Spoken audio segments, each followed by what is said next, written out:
If you're an average Canadian making around $60,000 to $80,000 a year, you can absolutely become a millionaire without winning the lottery, inheriting money, or trying to find the next Nvidia.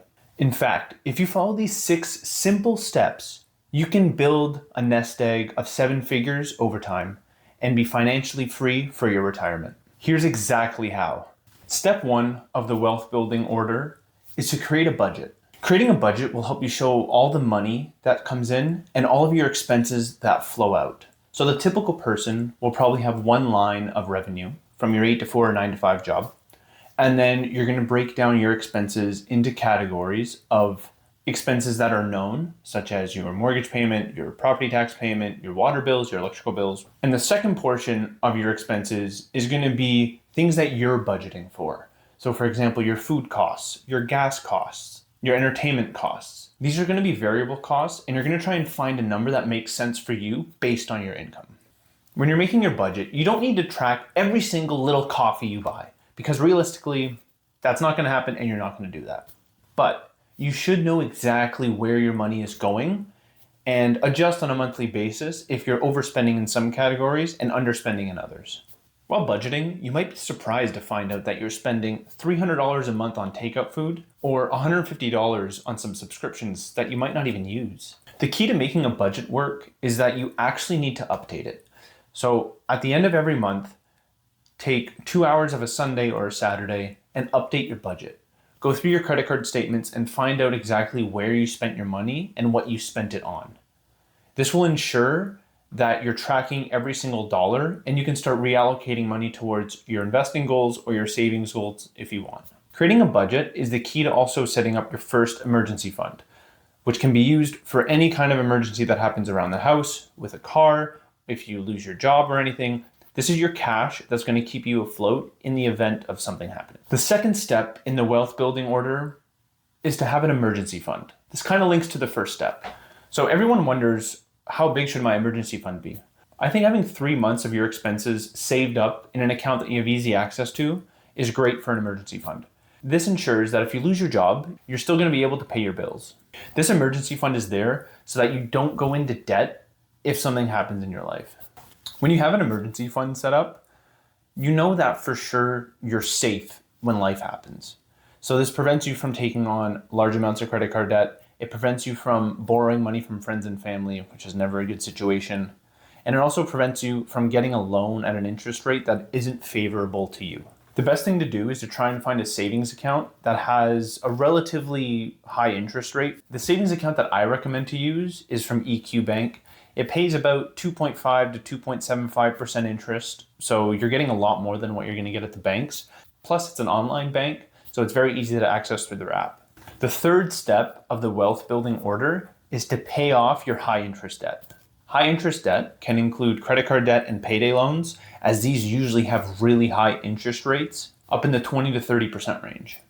With this step, what I would do is I would look at all the debts you have, find whichever one has the highest interest rate, and pay that off first. That should be your goal with this, because that's the one that's going to cost you the most in the long run.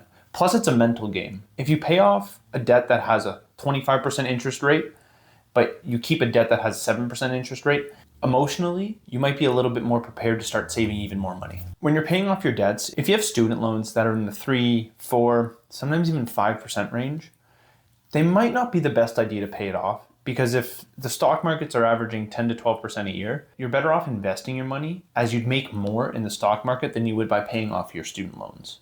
So keep that in mind when you're looking at them.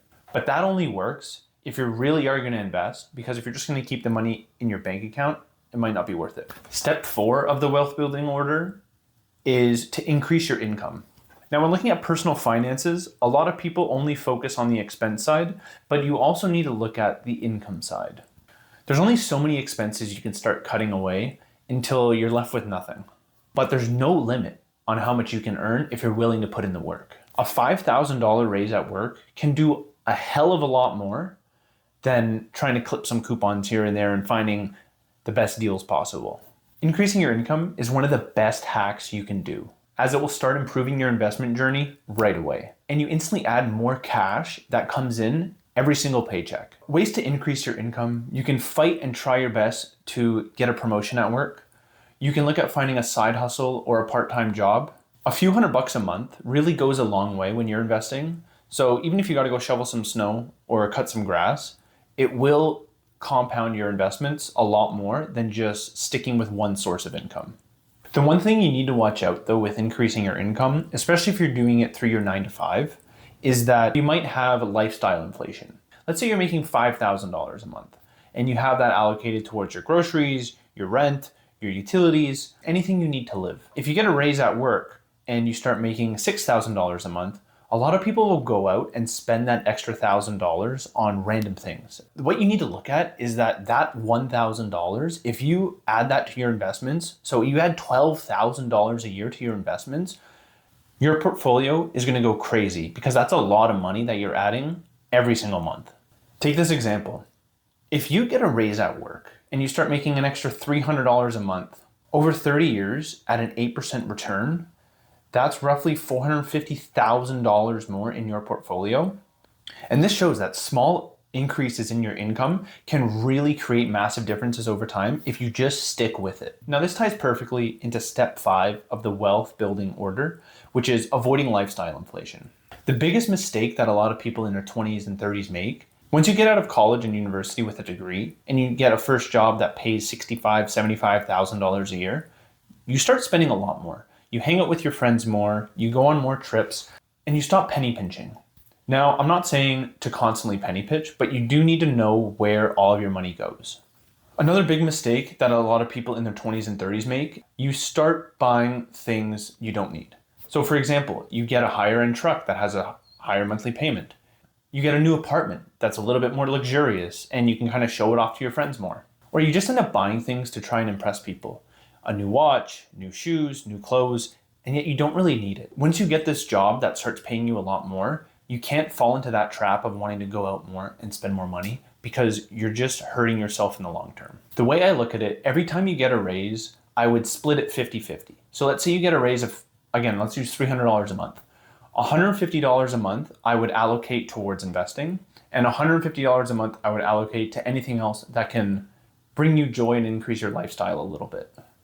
This gives you a good balance, so you still feel successful and you still enjoy your life while you can still build a nest egg for your future. The 6th and final step of the wealth building order is to constantly invest. You need to automate your investing. Automating your investing means that you're never going to miss out on opportunities and you're going to constantly compound your portfolio over time to make it huge. What a lot of people don't know is that wealth is actually built through good habits and having systems that are put in place.